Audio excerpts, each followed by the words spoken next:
दोस्तों वीडियो को स्टार्ट करने से पहले एक छोटी सी दरख्वास्त है, प्लीज़ मेरे ब्लॉग्स और अदर कंटेंट को भी इतना ही देखा करो जितना इनसे वीडियोस को देखते हो, वो भी मेहनत से बनते हैं। And I am even trying to give some message in those videos as well, जैसे कि कुछ बता दिया ग्रोसरी स्टोर के रिगार्डिंग्स को टिप्स दे दी। दोस्तों सबसे पहले आप लोग मेरे को ये बताओ कि आप अपने एजेंट से जाके कोई सवाल पूछते हो? सारा कुछ तो मेरे इनबॉक्स के अंदर पड़ा हुआ है। जो सवाल होने चाहिए, जो आपके अपने बेसिक सवाल अपने एजेंट से पूछने चाहिए, सारे के सारे मेरे इनबॉक्स, मेरे कमेंट बॉक्स के अंदर होते हैं। मैं ये नहीं बोल रहा हूँ कोई बुरी बात है, आप और मैं रिप्लाई भी करता हूँ।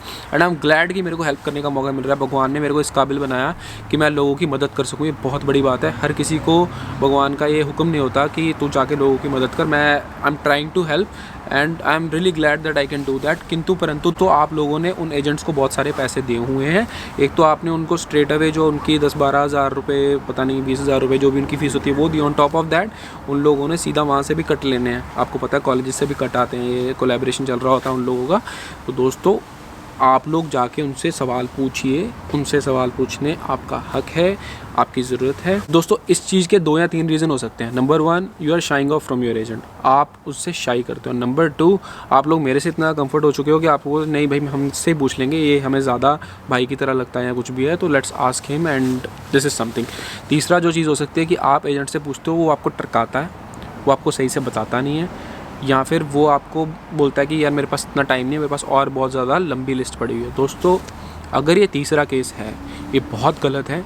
आपका हक बनता है आप उससे पूछो, और आपका हक बनता है अपने उसके मुंह पे बोल गया हो कि भाई हमें नहीं करना, ठीक है हम कहीं और जा रहे हैं। जो हमारी बातों का सही से जवाब दे देगा हम उससे जाके पूछ लेंगे, हमें नहीं आपसे फाइल लगवानी, चाहे आप जो मर्जी है, चाहे बहुत बड़ी आपकी और गए, डजंट मैटर। दोस्तों ये तो हो गई बात जो कि बहुत ज़रूरी थी, मैंने आप लोगों से करनी है।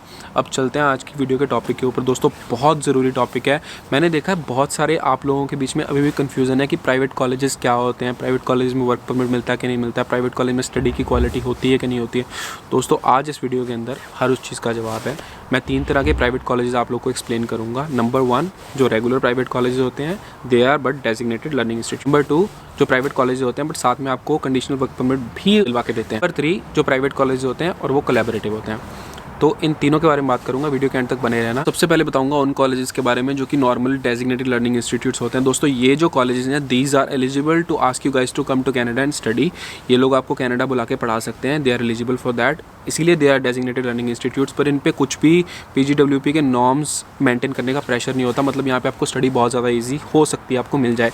अगर आपको कोई एजेंट बहलाने की कोशिश कर रहा है, आपको बोल रहा है कि जाओ सिर्फ 1 दिन लगेगा कॉलेज, बाकी 6 दिन आराम करो हफ्ते के, बहुत ही चिल लाइफ होगी, दोस्तों this could be one of those colleges. क्योंकि इन लोगों को एक कोई स्टडी आवर्स आपके फुल टाइम मेंटेन करने का प्रेशर नहीं होता। तो दिस कुड बी, मैं ये नहीं बोल रहा हूँ सभी के सभी कम पढ़ाते ज़्यादा पढ़ाते हैं। मैं आपको एक चीज़ बता रहा हूँ, ये मेरी पर्सनल रिसर्च है, मैं अपनी पर्सनल रिसर्च के हिसाब से बोल रहा हूँ। हो सकता है कहीं कहीं पे कुछ चीज़ें डिफरेंट हो। These could be those colleges, these could be those colleges, so beware of that. मतलब इस चक्कर के अंदर हमने नहीं फंसना है। दीज आर दोज कॉलेजेस जो कि आपको पोस्ट ग्रेजुएशन वर्क परमिट वाले कोर्सेज ऑफर ही नहीं करते, but you don't know before, so now you know right. इस वीडियो के बाद यू नो, खुद रिसर्च करनी है, ये बहुत ज़रूरी रिसर्च करनी है। दूसरे नंबर दोस्तों वो कॉलेजेस होते हैं जो कि आपको कंडीशनल वर्क परमिट प्रोवाइड करते हैं। बेसिकली होता क्या है दोस्तों कि ये जो कॉलेजेस है ना, ये कंडीशनल वर्क परमिट का मतलब ये है कि कुछ कोर्सेज के अंदर अब 2 तरह की कंडीशन होती है। नंबर 1 कंडीशन सुनो कि अगर मान लो एक कॉलेज 8 कोर्स पढ़ा रहा है, 8 में से सिर्फ 2 ही वो कोर्सेज होंगे जिनके बाद आप PGWP के लिए एलिजिबल हो। मान लो कोई बिजनेस का कोर्स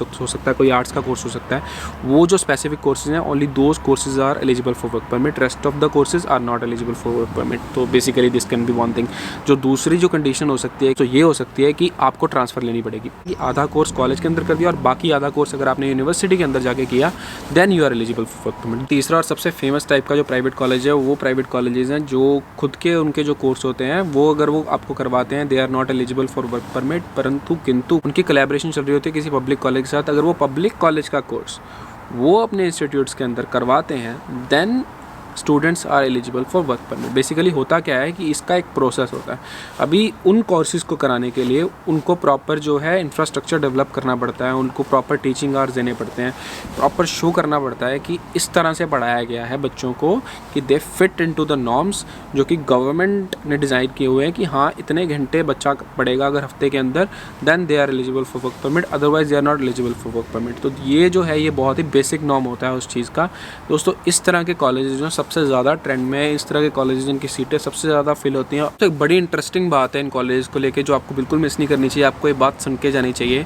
बेसिकली ये कॉलेज पैदा कैसे हुए, ये कॉलेज आए कैसे, इन कॉलेजेस ने कोलैबोरेशन किया क्यों। तो दोस्तों बात ऐसी होती है कि बहुत सारे बड़े बड़े कॉलेजेस ऐसे होते हैं, पब्लिक कॉलेजेस ऐसे होते हैं, ज़्यादा अपने इंफ्रास्ट्रक्चर को नहीं एक्सपेंड करना चाहते और उनके जो मेन कैंपस होते हैं वो किसी रिमोट एरिया के अंदर होते हैं, या नॉर्थ की तरफ हो गया या तो साउथ की तरफ हो गया, ऐसा कोई एरिया है वो बेसिकली किसी बड़ी सिटी के पास नहीं है। किंतु परंतु अब जो बच्चे हैं वो बड़ी सिटीज़ के अंदर आके पढ़ने में इंटरेस्टेड है, उन लोगों का इंटरेस्ट है। अगर मान लो किसी ने ब्रैम्पटन जाना, उसको पता है मैंने ब्रैम्पटन जाना है, कॉलेजेस ने ऐसे पब्लिक कॉलेज के साथ कोलैबोरेट कर लिया so that they can occupy and target those students who really want to come and settle down into those particular cities like Toronto, like Brampton, like Mississauga, ऐसी cities के अंदर जहाँ पे आके स्टूडेंट्स इस्टेब्लिश होना चाहते हैं, आके बैठना चाहते हैं, जहाँ पे उनको पता है कि पार्ट टाइम जॉब्स भी हैं। तो this is a balance, I would say this is a beautiful collaboration because it is really helpful for the students. I hope you like this video. If you like it, give it a big fat thumbs up, share with your friends and comment down below, let me know what your thoughts about this video and I'll see you guys in the next one. Subscribe to my YouTube channel, मैं हर बार भूल जाता हूँ यार,